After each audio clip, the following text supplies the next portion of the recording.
చిన్న ప్రార్థన చేసుకుని వాక్యం నేర్చుకుందామండి. మమ్మల్ని ఎంతగానో ప్రేమించి మా ప్రియ పరలోకపు తండ్రి, మహోన్నతుడ మహాగణుడ, మీ ఉన్నతమైన ఘనమైన శ్రేష్టమైన నామానికి స్తోత్రములు తండ్రి. ఇప్పుడైతే వాక్యాన్ని నేర్చుకుని చుండగా మీ పరిశుద్ధాత్మ సహాయం గురించి కేవలం మీ మాటల ద్వారా మా హృదయాలను తృప్తిపరచమని, మమ్మల్ని బలపరచమని, మంచి మనసు అనుగ్రహించి తండ్రి మీ లేఖనాల్లో ఉన్నటువంటి సత్యాన్ని గ్రహించుటకు శక్తిని బలాన్ని అనుగ్రహించమని, ఇప్పుడైతే మాట్లాడుచుండగా మీ పరిశుద్ధాత్మ సహాయం చేత మా అందరిని ఇవ్వమని ప్రార్థిస్తున్నాం. దేవా, ఎంతగానో స్తోత్రములు తండ్రి. ఎవరికి లేని ధన్యతను భాగ్యాన్ని ఇచ్చినందుకే మీ కృతజ్ఞతాలు చెల్లిస్తూ ఇప్పుడైతే వాక్యాన్ని నేర్చుకుని చూడగా తండ్రి మీ పరిశుద్ధాత్మ సహాయం అనుగ్రహించమని, యవనస్తులైన వారందరినీ ఆకర్షించి మీ మందిరానికి చేర్పించమని, సమస్త మహిమ ఘనత ప్రభావాలు మీకు చెల్లిస్తూ యేసుక్రీస్తు నామమును బట్టి ప్రార్థించి వేడుకుంటున్నాం తండ్రి. ఆమేన్. ఆమేన్. ప్రేమైన వారలారా, ఈరోజు కూడా మనం దేవుని వాక్యాన్ని నేర్చుకోవడానికి ఆయన మందిరానికి చేరి ఉన్నామని మనస్ఫూర్తిగా విశ్వసించాలి. ఇప్పుడు కూడా దేవుడు తన గ్రంథమందు సెలవించినటువంటి వాక్య భాగాలను మనము నేర్చుకుందాం. ఎఫెసీ పత్రిక తీయండి ఒకసారి, కొన్ని నిమిషాలు వాక్యాన్ని నేర్చుకుందాం. ఎఫెసీ పత్రిక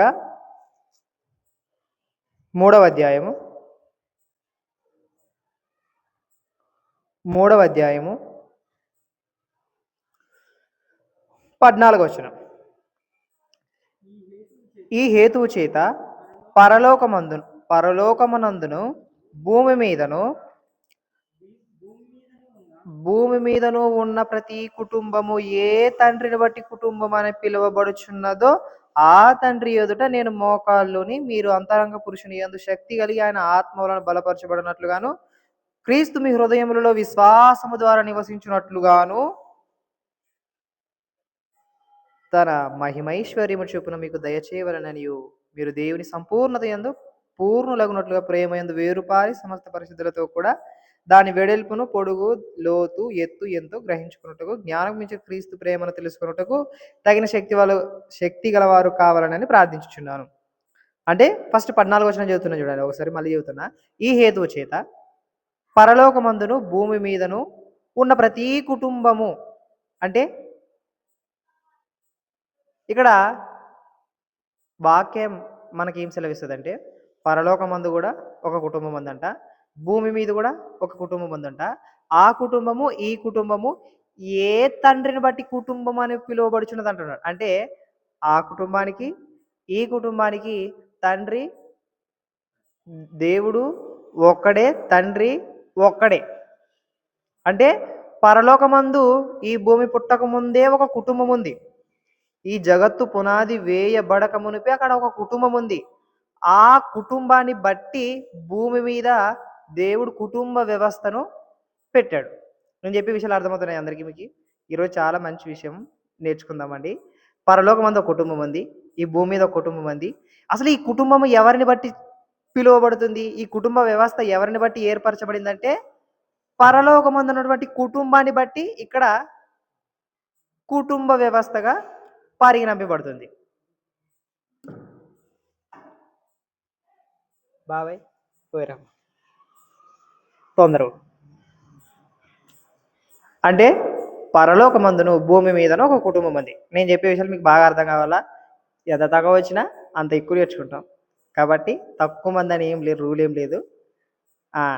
ఎవరికి లేని ధన్యత మనకి ఇచ్చాడని మనం మనస్ఫూర్తిగా నమ్మాలి, అంతే. ఇంకా విశ్వసించాలి, అంతే. ఇంకా నాకు ఇచ్చాడు అని విశ్వసించాలి, అంతే. వినే భాగ్యం ఇచ్చాడు, నేర్చుకునే భాగ్యాన్ని ఇచ్చాడు. కాబట్టి కొన్ని నిమిషాల్లో కూడా కొన్ని దేవుని యొక్క వాస్తవాలు అనేవి మనకు అర్థమవుతాయి. కాబట్టి మనం తప్పకుండా నేర్చుకోవాలి. నిరుత్సాహము పడకూడదు, అసలు పడకూడదు. కాబట్టి వాక్యాన్ని నేర్చుకోవడానికి వచ్చినటువంటి మీ అందరికీ ప్రభు పేరిట వందనాలు మరొకసారి తెలియజేస్తున్నా. మీరు ధన్యులని మనస్ఫూర్తిగా విశ్వసిస్తున్నాం. కాబట్టి పరలోకమందు ఒక కుటుంబం ఉంది, భూమి మీద కుటుంబం ఉంది. అసలుకి దేవుడు ఒక కుటుంబ వ్యవస్థను నిర్మించాలని అనుకున్నాడు. ఎందుకు అనుకున్నాడంటే, చూడండి ఒకసారి, ఎందుకు అనుకున్నాడంటే నా కుటుంబం, పరలోకమందు ఉన్నటువంటి కుటుంబం ఉంది కదా, ఆ కుటుంబం పరిశుద్ధమైనది, పవిత్రమైనది, యథార్థమైనది అని దేవుడు ఆ కుటుంబాన్ని బట్టి ఈ భూమి మీద ఒక కుటుంబ వ్యవస్థను పెట్టి, ఇక్కడ కూడా ఈ కుటుంబ వ్యవస్థలో ఎలాంటి వాళ్ళు ఉండాలంటే పరిశుద్ధులుగా, నీతిమంతులుగా ఉండాలని దేవుడు ఈ కుటుంబ వ్యవస్థను చేశాడు. ఇప్పుడు మీకు కుటుంబ వ్యవస్థ అంటే మనకి 2 కుటుంబాలు ఉన్నాయి, తెలుసు కదా. ఆ! ఇప్పుడు ఈ భూమి మీద మనకు ఒక కుటుంబము, పరలోకమందు కూడా ఒక కుటుంబం. 2 కుటుంబాలున్నాయి. 2 కుటుంబాలున్నాయి. అలాగే, అలాగే పరలోకమందున్నటువంటి కుటుంబం ఇద్దరు, ముగ్గురు ఉండేది కాదు. నలుగురు ఉండేది కాదు. 5 మంది ఉండేది కాదు. ఇదిగో కోటాను కోట్ల దేవదూతలు ప్రతిగానాలు చేస్తూ దేవుని స్తుతిస్తున్నారంట. ఆ గుంపులో మనం ఉండాలని దేవుడు కోరుకుంటున్నాడు. అలాంటి పరిశుద్ధుల గుంపులో ఉండాలని దేవుడు కోరుకుంటున్నాడు. అంటే పరలోకమందున్నటువంటి కుటుంబం మామూలు ఫ్యామిలీ కాదు. బిగ్ ఫ్యామిలీ అది. అంత గొప్ప కుటుంబం. దాన్ని ఏమన్నారంటే చిన్న కుటుంబ వ్యవస్థగా అని చెప్పలే. ఒక రాజ్యం ఉంది. అది ఏ రాజ్యం అంటే దేవుని రాజ్యం అంట. దేవుని రాజ్యం అంట. ఇప్పుడు మనము బాగా పలుకుచున్న మాటలు, బాగా నేర్చుకున్నటువంటి విషయాలు ఏంటివంటే, మనం ఆదివారం ఆరాధన గానివ్వండి, తర్వాత మామూలు ప్రార్థన కూటముల్లో కూడా, మామూలు కుటుంబ ప్రార్థనలో కూడా ఏ విషయం నేర్పిస్తారంటే, మనందరికి బాగా తెలుసు. ఏంటిదది? పరలోకమందున్న మా తండ్రి, నీ నామము పరిశుద్ధపరచబడును గాక. నీ రాజ్యము నీ రాజ్యము నీ రాజ్యము వచ్చుగాక. మాకొచ్చుగాక, మీకొచ్చుగాక. ఆ మాకు లేదు, మీకు లేదాడ బైబిల్‌లోన. అవునా కాదా? బైబిల్‌లోన మాకు లేదు, మీకు లేదు. నీ రాజ్యము వచ్చుగాక అని ఉందంతే. మాకొచ్చుగాక అని లేదు. ఇప్పుడు ఇక్కడ నేనేమంటున్నానంటే, పరలోకమందున్న కుటుంబము ఒక రాజ్యంగా దేవుని రాజ్యం అది. నేను మీకు 2 విషయాలు నేర్పిస్తా ఈరోజు. కుటుంబం అనేది మీకు అర్థమైంది. కుటుంబం అనేది అర్థమైంది. రెండవది ఏంటంటే, ఆ కుటుంబాన్ని గూడా దేవుడు ఏమన్నాడంటే, రాజ్యము అన్నాడు. దేవుని రాజ్యం అది. మీకు దేవుని రాజ్యాలు కూడా 2. ఒకటి ఆకాశముందున్నది. ఆకాశముందున్న దేవుని యొక్క రాజ్యము. కింద భూమి మీద ఉన్నటువంటి కుటుంబం. అసలకి ఈ భూమి మీద ఉన్నటువంటి కుటుంబం ఎవరి కుటుంబం అంటే క్రీస్తు కుటుంబం. ఒకసారి మత్తయి సువార్త క్షమించండి. దానియేలు గ్రంథం 2వ అధ్యాయం 44వ వచనం చూడండి ఒకసారి. దానియేలు గ్రంథం, పరలోకమందున్న మా తండ్రి నీ నామము పరిశుద్ధపరచబడును గాక, నీ రాజ్యము వచ్చుగాక అని యేసుక్రీస్తు వారు ఇక్కడ పలుకుతున్నారంటే, అక్కడ ప్రవక్తల ద్వారా చెప్పబడినటువంటి లేఖనాలు, ప్రవక్తల ద్వారా చెప్పబడినటువంటి మాటలు ఎక్కడంటే, నీ రాజ్యము వచ్చుగాక అని యేసుక్రీస్తు వారు పలికారంటే అప్పటికి ఇంకా రాలేదు. ఒకసారి ప్రవక్తల ద్వారా ఏమని పలికించాడా అని మనం ఒకసారి ఆలోచిస్తే, దానియేలు ప్రవక్త ద్వారా ఒక వాక్యాన్ని దేవుడు రాయించాడు. దానియేలు గ్రంథం 2వ అధ్యాయం 44వ వచనం ప్రకారము, ఆ రాజుల కాలములలో పరలోకమందున్న దేవుడు ఒక రాజ్యము స్థాపించును. అంటే ఆ రాజుల కాలంలో పరలోకమందున్న దేవుడు ఒక రాజ్యము స్థాపించును. ఇక్కడ ఒక మీకు ప్రశ్న. పరలోకమందున్న దేవుడు ఆ రాజుల కాలంలో ఎక్కడ రాజ్యాన్ని స్థాపిస్తానన్నాడు చెప్పండి? పరలోకంలోనా? ఒకసారి వాక్యం బాగా చదవండి ఒకసారి. పరలోకమందున్న దేవుడు పరలోకమందున్న దేవుడు ఆ రాజుల కాలంలో. ఆ రాజుల కాలంలో అంటే ఈ భూమి మీద ఉన్నటువంటి రాజుల కాలములలోనే పరలోకమందున్న దేవుడు ఒక రాజ్యం స్థాపించును. ఎక్కడ స్థాపిస్తానన్నాడు? ఆ రాజుల కాలములు. ఆ రాజుల కాలంలో అంటే పరలోకంలో అయితే కాదు. రాజ్యాన్ని స్థాపించేది ఎక్కడా అని ఆలోచిస్తే భూమి మీద స్థాపిస్తాడంట. పరలోకంలో కాదు. ఆ రాజుల కాలంలో అంటే ఆ రాజులు ఉన్నారు. పైన చెప్పబడినటువంటి రాజులు ఉన్నారు. ఎవరెవరు? తెలుసు కదా? బబులోను రాజ్యము, మాదీయ పారసిక రాజ్యము, గ్రీకుల రాజ్యము, రోమా రాజ్యము.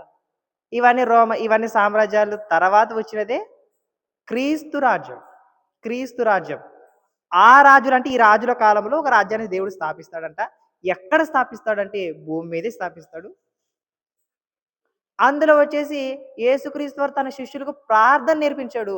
ప్రార్థన నేర్పిస్తున్న సందర్భంలో కూడా రాజ్యం వచ్చిందంటే ఇంకా రాలే. పరలోకమందున్న పరలోకమందున్న దేవా, పరలోకమందున్న మా తండ్రి, నీ నామము మహిమపరచబడును గాక, నీ రాజ్యము వచ్చుగాక అంటున్నాడంటే యేసుక్రీస్తు వారు పలుకుతున్నారంటే ఇంకా రాలేదని అర్థం. అవునా కదా?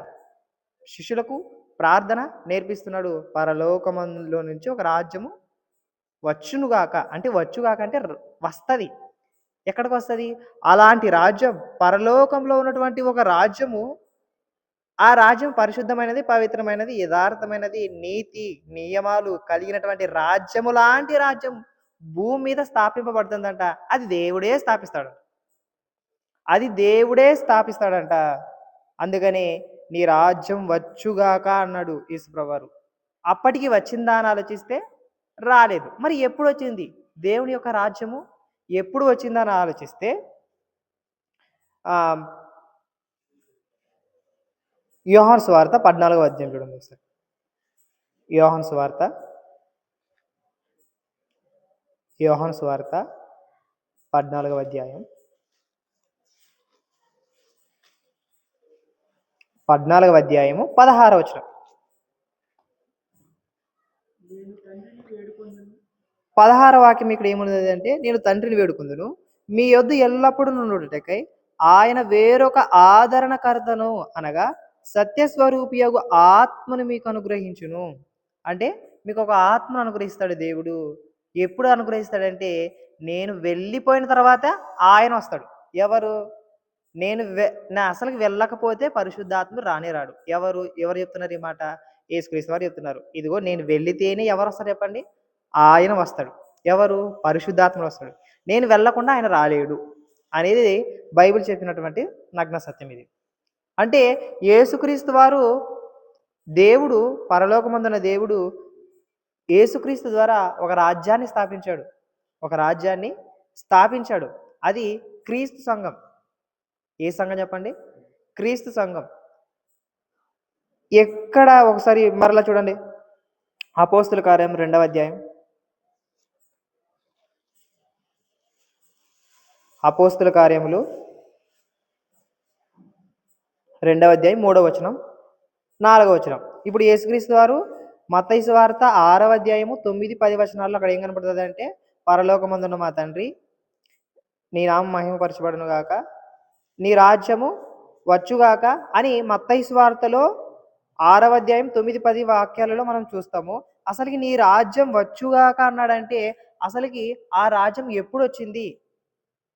ఆ రాజ్యం ఎప్పుడొచ్చిందంటే యేసుక్రీస్తు వారు భూమి మీద నుంచి ఆకాశమునకు ఆరోహణమైన తర్వాత ఆ రాజ్యం వచ్చింది. ఎలా వచ్చిందంటే ఒకసారి అపోస్తుల కార్యములు 2వ అధ్యాయం 2, 3 వచనాలు, 3, 4 వచనాలు చూడండి. 2వ వచనం. అప్పుడు వేగముగా వీచు బలమైన గాలి వంటి ఒక ధ్వని ఆకాశము నుండి అకస్మాత్తుగా వారు కూర్చుండి ఉన్న ఇల్లంతయు నిండెను. మరియు అగ్ని జ్వాలల వంటి నాలుకలు విభాగింపబడి నట్టుగా వారికి కనబడి వారిలో ఒక్కొక్కని మీద వ్రాలగా అందరూ పరిశుద్ధాత్మతో నిండిన వారై ఆ ఆత్మ వారికి వాక్శక్తి అనుగ్రహించనుకోలేదు అన్య భాషలతో మాట్లాడారు. ఇదిగో మీరు పైనుంచి శక్తి పొందేంత వరకు మీరు యెరూషలేములో నుంచి గడ్డకు పోవద్దండి అని యేసుక్రీస్తు వారు పలికారు ముందుగానే. పైనుంచి మీరు శక్తి పొందుతారు. ఎలా పొందుతారంటే ఇదిగో పరిశుద్ధాత్ముడు రాబోతున్నాడు. ఇదిగో నిత్యం మీతో ఉండడానికి, ఎల్లప్పుడూ మిమ్మల్ని ఆదరించడానికి, ఇదిగో ఒక ఆత్మ సంబంధమైన రాజ్యంగా మిమ్మల్ని స్థిరపరచడానికి, స్థాపించడానికి పరిశుద్ధాత్మ రాబోతున్నాడు. అది ఎప్పుడంటే పెంతెకొస్తు పండుగ దినమందు పరిశుద్ధాత్మని యొక్క రాకతోనే దేవుని యొక్క రాజ్యము ఆరంభమవుతుంది. ఇది ప్రవక్తల నోట చెప్పబడినటువంటి మాట. యోవేలు గ్రంథకర్త ద్వారా, యోవేలు ప్రవక్త ద్వారా చెప్పబడుతుంది. ఆ కాలములలో దేవుడు మీ యవనుల మీద, ప్రతి వాని మీద తన ఆత్మను కుమ్మరించాలని యోవేలు గ్రంథము 2వ అధ్యాయము 22, 23 వచనాల్లో కనబడుతుంది. అంటే యోవేలు గ్రంథకర్త ద్వారా చెప్పబడిన మాట ఇక్కడ నెరవేరుతుంది. ఎక్కడ? అపోస్తుల కార్యంలో 2వ అధ్యాయంలో నెరవేరుతుంది. యేసుక్రీస్తు వారు స్థాపించాడు. ఇదిగో దేవుని రాజ్యం సమీపించున్నది, మీరు మారు మనసు పొందండి అని చెప్తున్నాడు. దేవుని రాజ్యము వాళ్ళ దగ్గరకు వచ్చిందంట. వాళ్ళ దగ్గరికి వచ్చింది. ఎలా వచ్చిందంటే ఇదిగో నా రూపంలోనే వచ్చింది. నా మాటలు విని మారు మనసు పొందితే మీరు దేవుని రాజ్యానికి సంబంధించిన వారు, దేవుని రాజ్యంలో మీరు పాలిభాగం పొందుతారని సెలవిస్తున్నాడు. మీ యొద్దకు దేవుని రాజ్యం వస్తుంది అని చెప్పాడు. అంటే ఇప్పుడు మనం బాగా ఈ రోజంతా నేర్చుకునేది ఏంటంటే, ఇప్పుడు ఈ సమయం అంతా నేర్చుకునేది ఏంటిదంటే, దేవుని రాజ్యం ఎక్కడుందంటే, ఎక్కడుంది చెప్పండి? అక్కడుందా? పరలోకంలో ఉన్నదే భూమి మీద ఉన్నదంటే పరలోకంలో అయితే లేదు దేవుని రాజ్యం. భూమి మీదనే ఉండదు. ఎక్కడుంది చెప్పండి? భూమి మీదనే ఉండదు దేవుని రాజ్యం. అక్కడ లేదు. దేవుని రాజ్యము ఉంది. కానీ అది నిజము. ఇది ఛాయ ఇక్కడ ఉంది కదా! ఇక్కడ నిజమైన రాజ్యంగా ఉండాలని దేవుడు కోరుకున్నాడు. నా రాజ్యం ఎలాంటిదంటే పరిశుద్ధమైనది, పవిత్రమైనది, యథార్థమైనది. అలాంటి రాజ్యమే భూమి మీద నేను ఉండాలని కోరుకుంటున్నాను. అందుకనే యేసుక్రీస్తు వారు కూడా సిలువలో పలుకుతూ, అలాగే పిలాతు దగ్గరికి వచ్చినప్పుడు వీళ్ళు ఏం చెప్తాడంటే, ఇదిగో నా రాజ్యము ఇహ సంబంధమైనది కాదు. ఇహ సంబంధమైనది అయితే ఇదిగో నా రాజ్య వారసులు వచ్చి నీతో పోరాడతారు. కానీ నా రాజ్యము ఈ లోక సంబంధమైనది కాదు. కత్తులతోనూ గుదిలతోనూ కూడుకున్నది కాదు నా రాజ్యము. నా రాజ్యం ఎలాంటిదంటే మనుషుల నిమిత్తం ప్రాణం పెట్టే వారిగా ఉన్నటువంటి రాజ్యం. మనుషుల నిమిత్తము ఇదిగో ఆత్మలు రక్షింపబడే విధంగా, ప్రతి వాని యొక్క ఆత్మ రక్షింపబడే విధంగా వారి నిమిత్తం ప్రాణం పెట్టే రాజ్యం. మీ రాజ్యము కత్తులతోనూ గుదియలతోనూ బాంబులతోని ఇలాంటివి ఉంటామేమో కానీ నా రాజ్యము ఈ లోక సంబంధమైనది కాదు, ప్రత్యేకంగా ఉన్నది, ఆత్మ సంబంధమైనది. మీలో ఎవరైతే పరిశుద్ధాత్మను పొందుకున్న ప్రతి ఒక్కరు కూడా దేవుని రాజ్యంలో ఉన్నట్టు. అసలుకి ఈ దేవుని రాజ్యంలోకి ఎలా చేరాలంటే, ఇంకో మీకు ప్రశ్న, ఇప్పుడు దేవుని రాజ్యంలో చేరాలి. అసలుకి మనల్ని దేవుని రాజ్య నివాసులుగా చేశాడు దేవుడు అంటే చేశాడు. కొలస్సీ పత్రిక 1వ అధ్యాయం చూడండి. కొలస్సీ పత్రిక 1వ అధ్యాయం.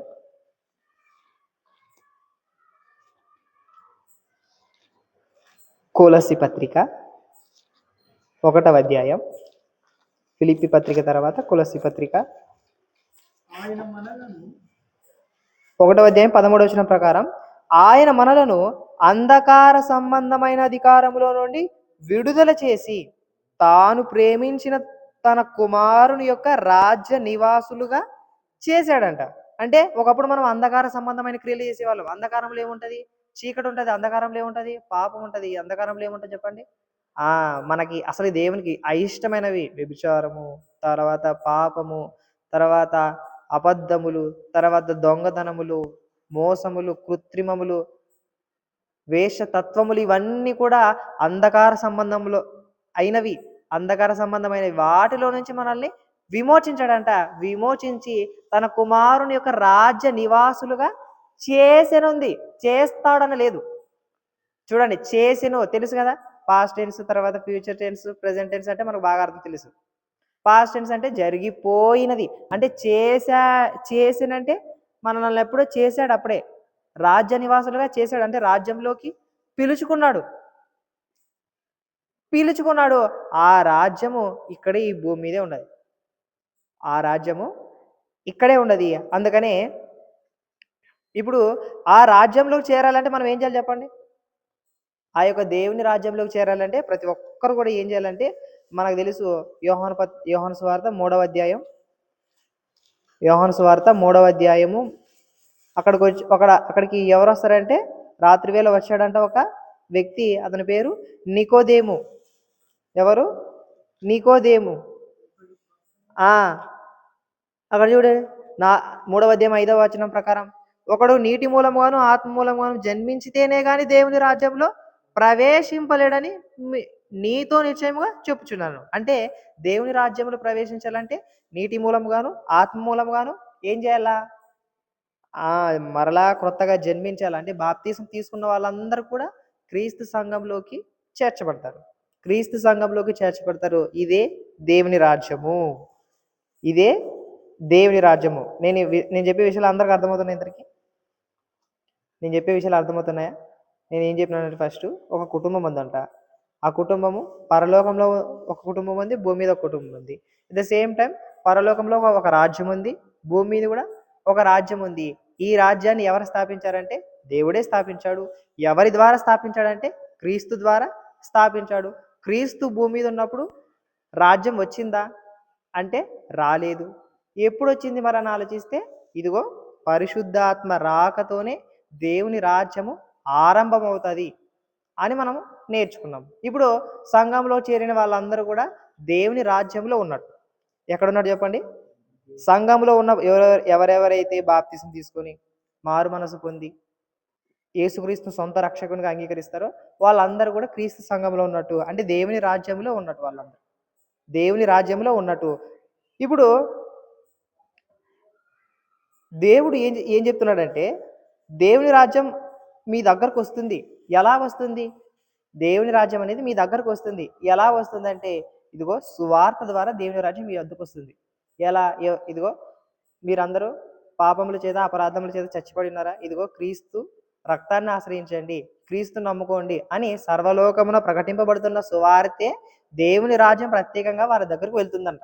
దేవుని రాజ్యం వారి యొద్దకు వెళ్ళి వారికి సువార్త ప్రకటింపబడుతుందంట. అంటే దేవుని రాజ్యం ప్రతి ఒక్కరి దగ్గరికి వెళుతుంది. అందుకని యేసుక్రీస్తు ద్వారా ఆనాడు చాలా మంది దయ్యాలను స్వస్థపరుస్తున్నాడు. దయ్యాలని వెళ్ళగొడుచున్నాడు.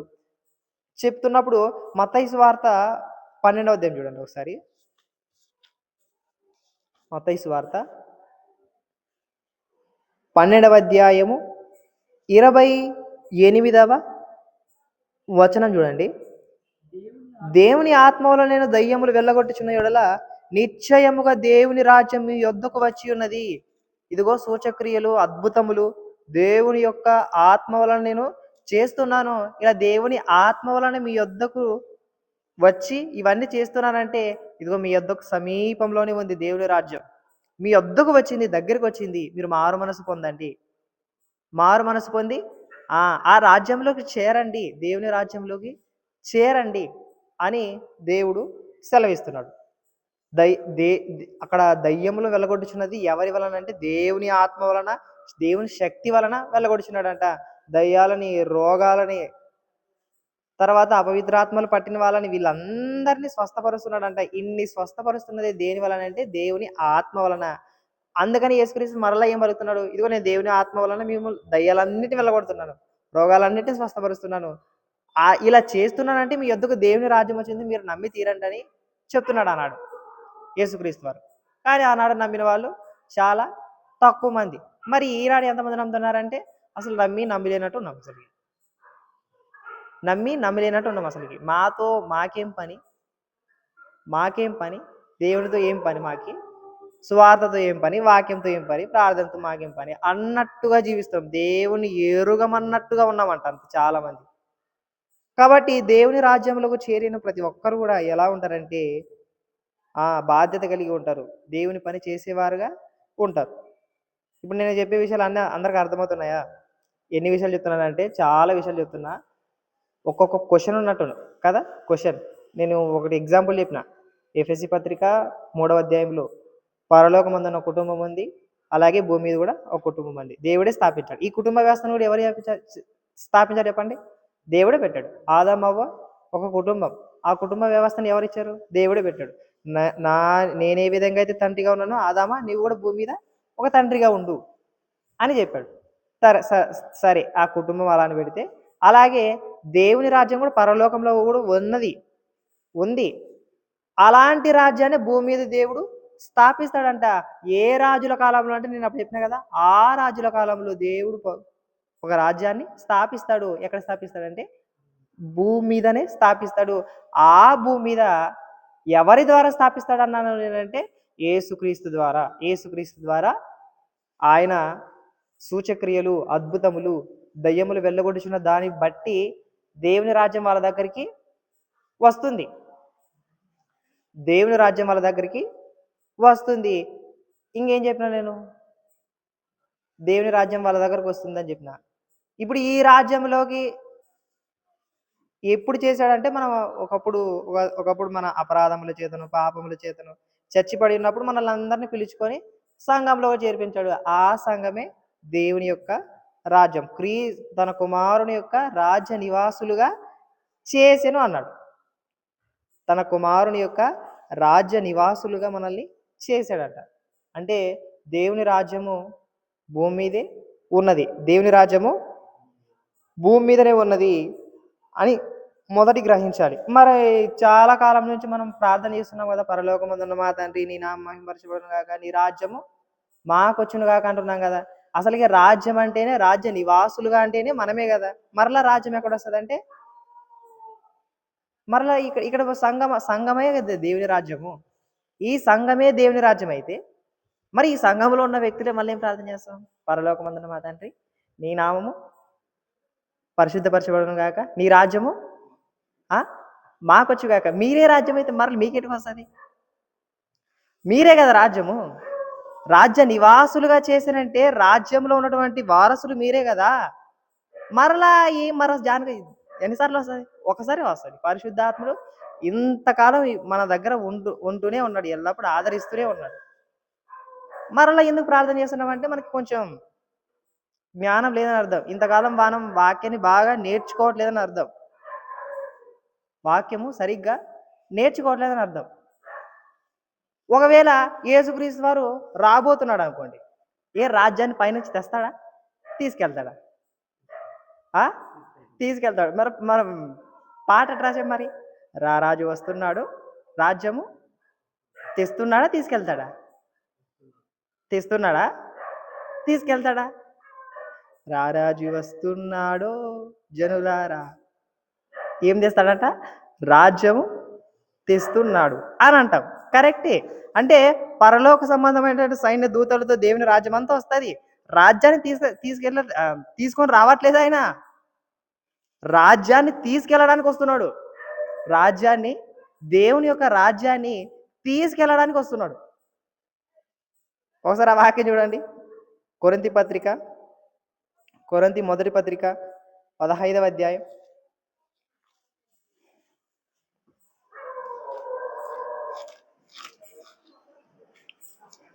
కొరింథీ పత్రిక 15వ అధ్యాయం 24వ వాక్యం. 15వ అధ్యాయం 23 చూడండి. ప్రతి వాడును తన వరుసలోని బ్రతికింపబడును. ప్రథమ ఫలము క్రీస్తు. తరువాత క్రీస్తు వచ్చినప్పుడు అంటే క్రీస్తు రెండవ రాకలో రాబోతున్నాడు కదా. రారాజు వస్తున్నాడు, రాజ్యం తెస్తున్నాడు అని మనం పాట పాడతాం కదా. అది రెండవ రాకడ వచ్చిన పాటే, అలా రాశారు. కానీ క్రీస్తు వచ్చినప్పుడు ఆయన వారు బ్రతికింపబడుదురు.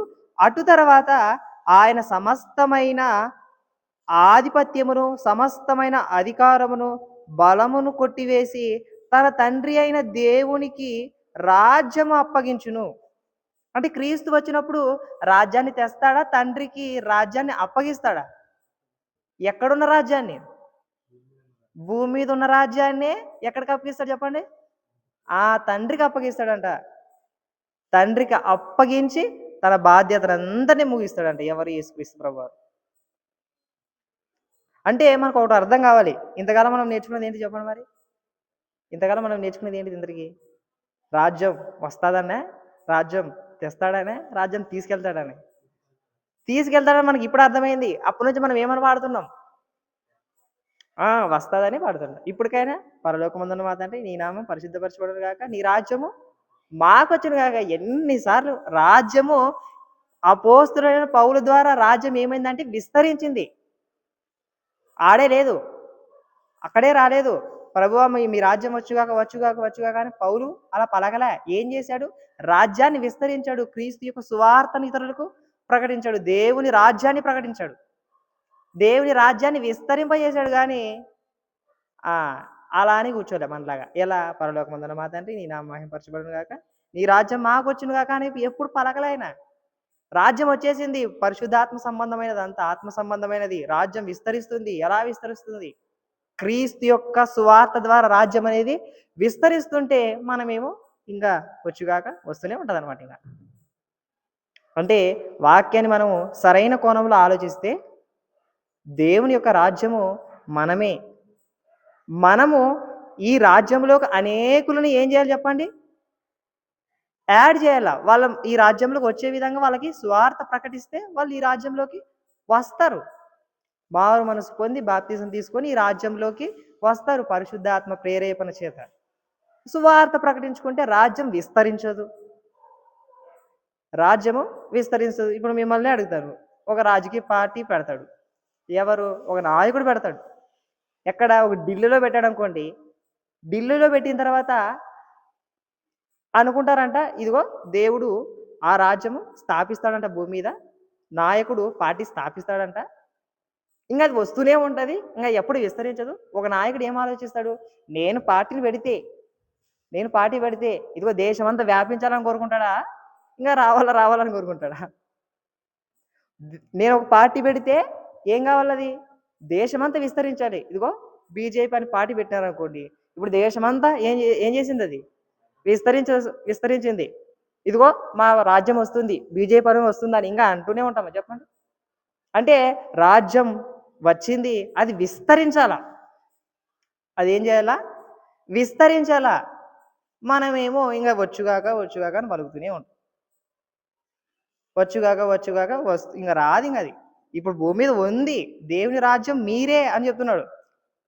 దేవుని రాజ్యము మీరే అని చెప్తున్నాడు. ఒకసారి ప్రకటన గ్రంథం చూడండి. ప్రకటన గ్రంథం 1వ అధ్యాయం 6వ వాక్యం.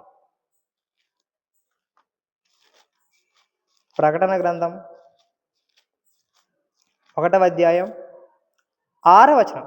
ప్రకటన గ్రంథం రాసింది ఎవరు చెప్పండి? యోహాను. ఏ వశుడంట? ఆత్మవశుడై పద్మాసు ద్వీపమున పరవాసి అయి ఉన్నటువంటి సందర్భములో ఆయన రాస్తున్నాడు. ఏమని రాస్తున్నాడు? ఒకసారి 1వ అధ్యాయం 6వ వచనం చూడండి. మనలను ప్రేమించుచు తన రక్తం వలన మన పాపముల నుండి మనలను విడిపించిన వానికి మహిమయు ప్రభావమును యుగయుగములు కలుగునుగాక. ఆమేన్. ఆయన మనలను తన తండ్రియగు దేవునికి ఒక రాజ్యముగాను యాజకులుగాను చేసెను. పాస్ట్ టెన్స్లో ఉందా? ప్రెజెంట్ టెన్స్లో ఉందా? ఫ్యూచర్ టెన్స్లో ఉంది? అది పాస్ట్ టెన్స్. అంటే మరి ఎప్పుడో రాజ్య నివాసులుగాను యాజకులుగాను చేశాడు. మనల్ని ఎప్పుడో చేశాడు. క్రీస్తు శిలువ మరణం వలన పరిశుద్ధాత్మ రాకతో రాజ్యము విస్తరిస్తూనే ఉంది. కానీ నేడున్న సంఘాలన్నీ ఏం చేస్తాయి? నీ రాజ్యం వచ్చుగాక వస్తూనే ఉంటుంది ప్రభు అన్నట్టు మనం ప్రార్థన చేస్తున్నాం. ఎలా ప్రార్థన చేయాలంటే, ప్రభు ఇదిగో నీ రాజ్యం లోకమంతటి విస్తరించాలి. అందుకనే ప్రభు ఏం చేశాడు? నా రాజ్యం, నేను స్థాపింపబోయే రాజ్యం, దేవుని రాజ్యం ఇక్కడే ఉండాలన్న రూల్ లేదు. అంత కూడా పాకిపోవాలి, విస్తరించాల. దేవుడు స్థాపించిన తర్వాత అపోస్తలుడైన పౌలు ఏం చేశాడు? విస్తరింపజేశాడు ఆయా ఖండాలకి. అవునా కదా? విస్తరింపజేశాడు. మనం ప్రార్థన ఎలా చేయాలా? ప్రభు ఇదిగో మీ రాజ్యం ఉన్నది, ఈ రాజ్యంలో సువార్థికులు, బోధకులు, తర్వాత సత్యాన్ని ప్రకటించేవారు వీళ్ళందరూ ఎక్కువైతే ఆటోమేటిక్గా సర్వసత్యము ఇతరులకి ప్రకటింపబడుతుంది. అందుకనే యేసుక్రీస్తు వారు వెళ్ళేటప్పుడు ఏం చెప్పాడు? ఇదిగో మీరు సర్వలోకానికి వెళ్ళి ఏం చేయాలంట? సర్వ సృష్టికి ఏం చేయాలంట? సువార్త ప్రకటించాలి. ప్రకటిస్తేనే దేవుని రాజ్యం ఏమవుతుంది? విస్తరిస్తుంది. వాళ్ళ దగ్గరకు దేవుని రాజ్యం వెళ్ళిపోతుంది. అప్పుడు వాళ్ళు దాంట్లోకి చేరతారు. ఇవన్నీ మైనస్ పాయింట్. అసలు ఒక్కసారి కూడా ఆలోచించడం మనం. ఎనీ టైం ఏం చేస్తాం చెప్పండి? ఇక ప్రతి తాను ఏం చేస్తాం చెప్పండి? ఇదే ప్రార్థన చేస్తాం. ఎలా చేయాలంటే, పరలోకమందున్న మా తండ్రి, నీ నామం పరిశుద్ధపరచబడును గాక. ఇదిగో నీ రాజ్యం వచ్చుగాక కాదు, నీ రాజ్యం వచ్చేసింది. ఇదిగో నీ రాజ్యం విస్తరించునుగాక. విస్తరించాలి. రాజ్యం అనేది విస్తరించాలి. విస్తరిస్తేనే క్రీస్తు మహిమపరచబడతాడు. పౌలు గారు ఎలా ఆలోచించారంటే, ఇదిగో శీఘ్రముగా వాక్యం ప్రకటింపబడాలి. ఎట్టి పరిస్థితుల్లో కూడా ఆగకూడదు. వాక్యము బంధింపకూడదు. జైల్లో ఉండి కూడా వాక్యాన్ని బంధించుకోకుండా పత్రికల ద్వారా సంఘాలకి పంపించాడు. ఇప్పుడు చెప్పండి, రాజ్యం విస్తరించిందా? ఒకే తనుందా? విస్తరించింది. రాజ్యం వచ్చింది. ఎక్కడొచ్చింది? సువార్త వలన, పరిశుద్ధాత్మ శక్తి వలన లోకంలో ప్రేరేపితులు అవుతున్నారు అంతా సువార్త వినడం వలన. అలా వస్తే మనం ఉన్న చోటి ఉంటే సర్వసత్యము, దేవుని రాజ్యము ఇతరులకు విస్తరించదు. పౌలు గారు చూడండి ఒకసారి, తెస్సలోని పత్రిక చూడండి. తెస్సలోని పత్రిక 2వ తెస్సలోని పత్రిక 3వ అధ్యాయము 3వ అధ్యాయం 1వ వచనం. తుదకు సహోదరులారా, మీలో జరుగుచున్న ప్రకారం ప్రభు వాక్యము శీఘ్రముగా, అంటే ఖచ్చితంగా వ్యాపించి మహిమపరచబడు నిమిత్తం, అంటే ప్రభు వాక్యం శీఘ్రంగా ఏం చేయాలంట? వ్యాపించాలంట, విస్తరించాలంట. వాక్యము విస్తరిస్తే ప్రభు మహిమపరచబడతాడు. వాక్యం ఒకే తనుంటే మహిమపరచబడతాడు దేవుడు? మహిమపరచబడడు. యేసుక్రీస్తు వారు మహిమపరచబడతాడా? మహిమపరచడు. ప్రభు వాక్యం శీఘ్రముగా ఏం చేయాలంట? వ్యాపించాలంట. వ్యాపిస్తేనే ప్రభు మహిమపరచబడతాడు. చూడండి, ఇప్పుడు మనం నేర్చుకున్న విషయాలు అర్థమవుతున్నాయి ఇంతరికి? కొంతలో కొంతనే అర్థమవుతున్నాయా? మనం ఇంతకాలం మాట్లాడిన పలికిన మాటలు ఆంతర్యం ఏంటి? ఇప్పుడు మనం వాక్యాన్ని క్షుణ్ణంగా పరిశీలిస్తే దాని భావం ఎలా ఉన్నది? అక్కడ కొరింథీ పత్రికలో 15వ అధ్యాయంలో చూసాం. తండ్రి అయిన దేవునికి రాజ్యము అప్పగిస్తాడంట. క్రీస్తు వచ్చినప్పుడు ఆయన వారు బ్రతికింపబడి ఆ రాజ్యాన్ని ఎవరికి అప్పగిస్తాడంట? ఆ తండ్రికి అప్పగిస్తాడంట. తండ్రికి అప్పగించినప్పుడు ఆ రాజ్యం ఎక్కడ ఉన్నట్టు చెప్పండి? భూమి మీదే ఉన్నట్టు. భూమి మీదే ఉన్నట్టు. అదే ప్రకటన గ్రంథం చూడండి ఒకసారి. ప్రకటన గ్రంథం 5వ అధ్యాయం. ప్రకటన గ్రంథం 5వ అధ్యాయం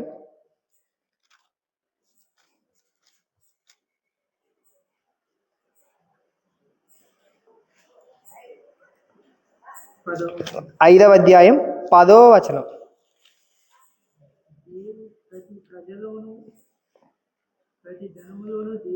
10వ వాక్యము. ఎక్కడి నుంచి అంటే, ఆయా భాషలు మాటలాడు వారిలోను, ప్రతి ప్రజలోను, ప్రతి జనములోను దేవుని కొరకు మనుషులను కొని మా దేవునికి వారిని ఒక రాజ్యముగాను యాజకులుగాను చేసితివి. అంటే దేవుని కొరకు మనుషులని కొన్నాడంట. ఎవరు? ప్రభువు, గొర్రెపిల్ల. పైన చెప్పబడుతున్నది గొర్రెపిల్ల అని చెప్పబడింది. అంటే యేసుక్రీస్తు ప్రభు వారు కొన్నాడంట మనుషుల్ని. ఎలా కొన్నాడంటే తన రక్తాన్నంతటిని కాచి ఆ రక్తాన్ని వెలపెట్టి మనల్ని కొన్నాడంట. ఆయన రక్త ప్రోక్షణలో రక్షింపబడినటువంటి ప్రతి ఒక్కరు కూడా ఇదిగో యేసుక్రీస్తు వారు త్యాగం చేస్తే నేను రక్షింపబడ్డానని గర్వంగా చెప్పాలి. ఆయన చేసిన త్యాగం వల్ల నేను రక్షింపబడుతున్నానని గర్వంగా సర్వ సమాజం వద్ద స్వార్థను ప్రకటించాల.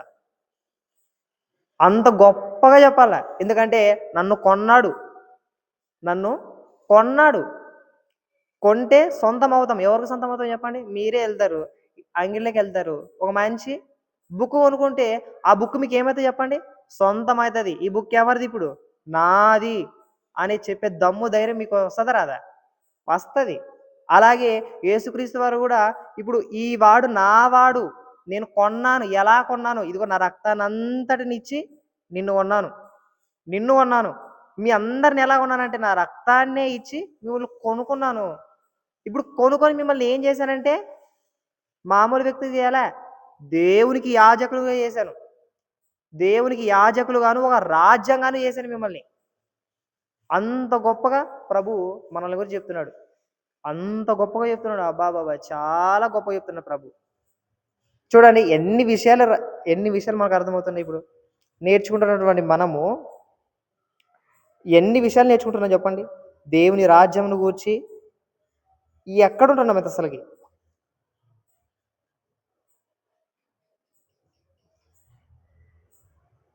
దేవుని రాజ్యము వచ్చిందా, రాబోతుందా, వస్తూనే ఉందా? ఇప్పుడు మీకు క్వశ్చన్ అడుగుతున్నా. ఇప్పుడు మిమ్మల్ని ఉన్నవారని అడుగుతున్నా. దేవుని రాజ్యం వచ్చిందా, వస్తుందా, రాబోతుందా? వచ్చింది. ఎక్కడుందంటే ఇక్కడే ఉంది. మనమే ఆ దేవుని యొక్క రాజ్యం. ఇప్పుడు ఈ రాజ్యాన్ని ఎవరు తీసుకెళ్ళి ఎవరికి ఇస్తారంట? యేసుక్రీస్తు ప్రభు వారు ఎవరికి ఇస్తాడంట? దేవునికి ఇస్తాడంట. దేవునికి ఇచ్చి తన పనంతటిని ముగిస్తాడంట. ఇప్పుడు నేను ఏ విషయాలు చెప్పండి?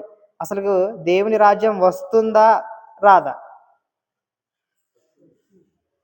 రాదు. ఇంకా వచ్చి భూమి మీద విస్తరిస్తుంది, పాకుతుంది. అంటే దేవుని రాజ్యం ఎప్పుడో వచ్చింది. మన ఎట్లా ప్రార్థన చేస్తున్నాం మనం అసలుకి? నీ రాజ్యం వచ్చుగాక చాలా సంవత్సరాలు అసలు ఒక్కరని ఆలోచిస్తున్నామా? సేవకులే ఇంకా దాన్ని నోట పట్టేశారనమాట. ఇంక అంతే. వచ్చింది దేవుని రాజ్యం విస్తరించాలని ప్రయాసపడాలి ఎవరం కానీ. ఇప్పుడు దేవుని రాజ్యం విస్తరించాలి.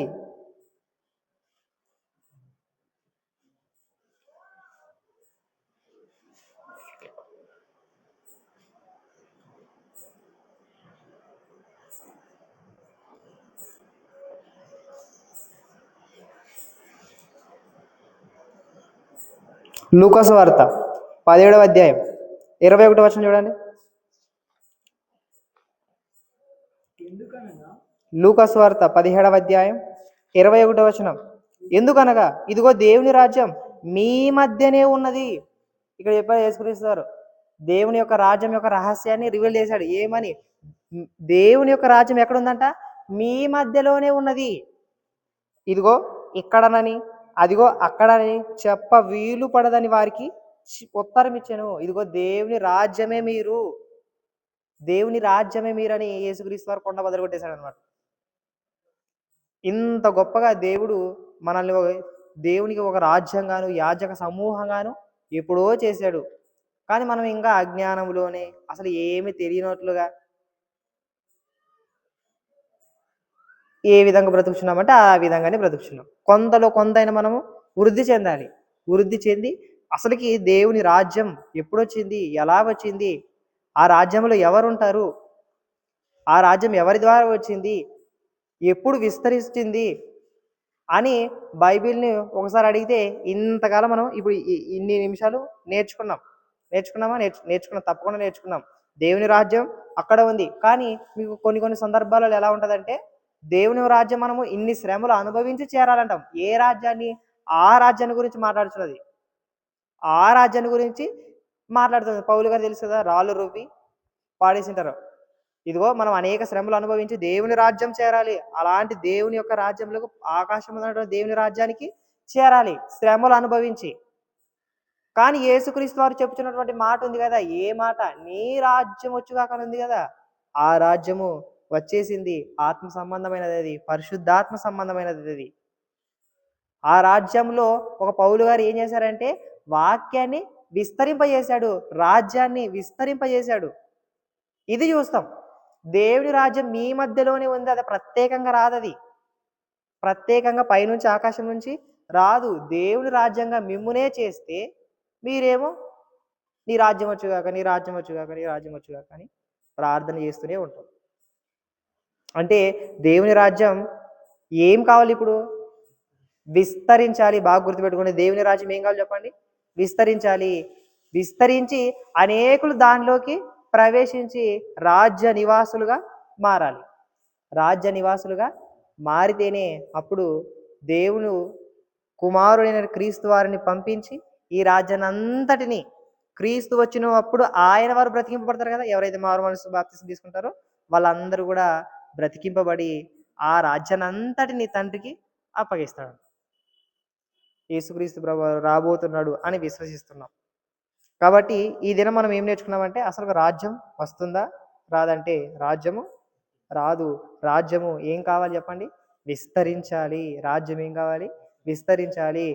పదే అపోస్తులైన పౌలు వాక్యాన్ని, సువార్తను బంధించలేదు, వ్యాపించాడు.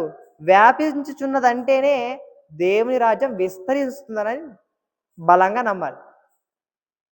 బలంగా నమ్మాలి. ఇదిగో నేను జైల్లో ఉన్నా కదా, జైల్లో ఉన్నప్పుడు ఆయన చాలా కష్టపడ్డాడు. బాగా ఆలోచించండి. పత్రికలు రాశాడు, తాళప్రత గ్రంథాలు అంట కదా, వాటిలో రాసి ఇతరులు పనిచేశాడు. ఇదిగో వాక్యం బంధింపబడి ఉండలేదు. ఇదిగో నేను చెరసాలలో ఉన్నా కూడా వాక్యం బంధింపబడి ఉండలేదు. అది విస్తరిస్తూనే ఉంది, విస్తరిస్తూనే ఉంది. అలా దేవుని రాజ్యాన్ని ఒక పౌలు గారు, ఒక తోమా గారు, అలా 12 మంది శిష్యులు 4 దిక్కులకి వెళ్ళి స్వార్థను వ్యాపింపజేశారు, రాజ్యాన్ని విస్తరింపజేశారని మనం నేర్చుకుంటాం. ఇప్పుడు మరలా మీకు గుర్తు చేస్తున్నా, ఉన్న నలుగురైనా మనం నేర్చుకున్న విషయాలు ఏంటంటే అసలుకి కుటుంబం ఉన్నదని చెప్పిన తెలుసు కదా. కుటుంబం ఉంది, పరలోకమందు కూడా కుటుంబం ఉంది, ఇక్కడ కూడా కుటుంబం ఉంది. ఏ తండ్రిని బట్టి కుటుంబం పిలువబడిందంటే పరలోకమందున్న తండ్రిని బట్టే కుటుంబము, కుటుంబ వ్యవస్థ భూమి మీద వచ్చింది. అక్కడ కూడా కుటుంబం ఉంది, కుటుంబం ఉంది. అలాగే రాజ్యం అక్కడ కూడా ఉంది, ఇక్కడ కూడా ఉంది.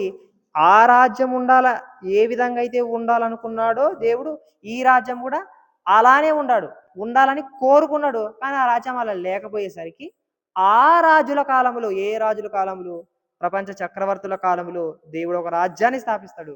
ఎవరి ద్వారా స్థాపిస్తాడంటే యేసుక్రీస్తు శిలువ మరణం ద్వారా ఆ రాజ్యాన్ని స్థాపిస్తాడు. యేసుక్రీస్తు వారు మధ్యలో పలుకుతూ నీ రాజ్యం వచ్చుగా కానీ ప్రార్థించండి అని చెప్పాడు. నీ రాజ్యము వచ్చుగా కానీ ప్రార్థించండి అని శిష్యులకు నేర్పాడు. నేర్పించిన తర్వాత వాళ్ళు ఎప్పుడు ఈ ప్రార్థన చేయలేదు మళ్ళా. ఇదిగో నీ రాజ్యం వచ్చుగాక అన్నప్పుడు ఇదిగో పెంతుకోస్తు పండుగ దినమందు పరిశుద్ధాత్ముడు భూమి మీద రాకతోనే దేవుని యొక్క రాజ్యము ఆరంభమైంది. ఇంకా పరిశుద్ధాత్ముడు నిత్యము మనతో ఎల్లప్పుడూ ఉండుటకు ఆదరణకర్తను దేవుడు పంపాడు. అక్కడి నుంచి దేవుని యొక్క రాజ్యం అనేది విస్తరిస్తుంది. అపోస్తలుల ద్వారా అన్య భాషలు మాట్లాడే అనేకులు 3000 మంది, 5000 మంది ఇలా మారు మనస్సు పొంది దేవుని రాజ్యంలోకి అడుగు పెడుతున్నారు. అంటే ఇప్పుడు ఇంతకాలం మనం చూసుకున్నది ఏంటిదంటే దేవుని రాజ్యము వచ్చిందా, వస్తుందా, రాబోతుందా?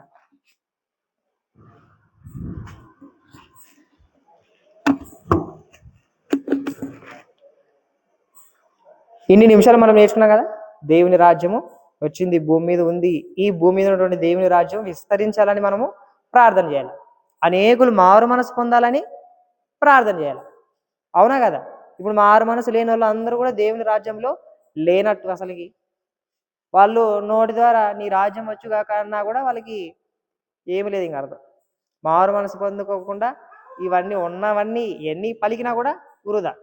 నీ రాజ్యం మాకొచ్చుగాక అంటాం, మీరే ఒక రాజ్యం అయితే మరలా ఏ రాజ్యం వస్తుంది? దేవుడు ఏం చెప్తున్నాడు? మీ మధ్యలోనే ఉంది దేవుని యొక్క రాజ్యము అని చెప్తున్నాడు. మిమ్మల్నే రాజ్య నివాసులుగా చేశాను, యాజకులుగాను చేశాను, మీరే రాజ్యము అని యేసుక్రీస్తు వారు తన మాటల ద్వారా మనకి నేర్పించాడు. కాబట్టి ఈ దినం నేర్చుకున్న విషయాలన్నీ మీరు మనసులో పెట్టుకోవాలని మనస్ఫూర్తి కోరుకుంటున్నాను. ఇప్పుడు పరిస్థితులు ఎదురవుతాయి. ఎలా ఎదురవుతాయి? సంఘంలో చేరుతాం మరలా. ఇప్పుడు మేము సత్యం అనేది అర్థమైంది మీకు. ఇప్పుడు సత్యం అనేది అర్థమైంది. మరలా ప్రార్థన చేస్తాం. మరలా మనం ఎలా ప్రార్థన చేయాలన్నప్పుడు అందరూ అలానే అలవాడేది కాబట్టి దాన్ని అలానే కొనసాగిస్తారు. ఇప్పుడు మనం ఏం చేయాలంటే కొంచెం బుద్ధి జ్ఞానం ఉన్నది కాబట్టి మనం ఆలోచించాం కాబట్టి, ప్రభువా ఆ పరలోక ప్రార్థన అనేది ప్రత్యేకంగా శిష్యులకి నేర్పించాడు. దాన్ని మరి ప్రతి సంఘంలో కూడా మనము ఫాలో చేస్తున్నాం. మనం ఎలా ఫాలో కావాలంటే, పరలోకమందున్న మా తండ్రి నీ నామము పరిశుద్ధపరచబడును గాక. వాళ్ళందరూ ఏం పలుకుతారు? నీ రాజ్యము మాకొచ్చును గాక అంటారు. మీరు అలా పలకదండి. ఎలా పలుకుతారంటే, నీ రాజ్యం విస్తరించును గాక అని పలకండి. నిజమేది, నీ రాజ్యము విస్తరించును గాక. విస్తరించాలి. భూమి మీద దేవుడు రాజ్యాన్ని స్థాపించాడా? స్థాపించాడు. ఈ రాజ్యాన్ని స్థాపించిన దేవుడు కోరుకుంటున్నది విస్తరించాలని కోరుకోవాలి. కాబట్టి మనం ఆ విధంగా ప్రార్థన చేద్దాం. కాబట్టి ఈ దినపు వాక్యాన్ని దేవుడు మన హృదయంలో ఫలింపజేయాలని మనస్ఫూర్తి కోరుకుంటూ ప్రార్థన చేసుకుందాం. మమ్మల్ని ఎంతగానో ప్రేమించిన మా దేవ, మహోన్నతుడ, మహాగణుడ, మీ ఉన్నతమైన ఘనమైన శ్రేష్టమైన నామానికి స్తుతి స్తోత్రములు చెల్లిస్తూ కృతజ్ఞతాసు చెల్లిస్తూ నేర్పించినటువంటి సత్యవాక్యాన్ని బట్టి కృతజ్ఞతాసు చెల్లిస్తూ మమ్మల్ని తగ్గించుకుంటూ మీ నామాన్ని హెచ్చిస్తూ యేసుక్రీస్తు నామాన్ని బట్టి ప్రార్థించి వేడుకుంటున్నాం తండ్రి. ఆమేన్. అందరికీ వందనాలు.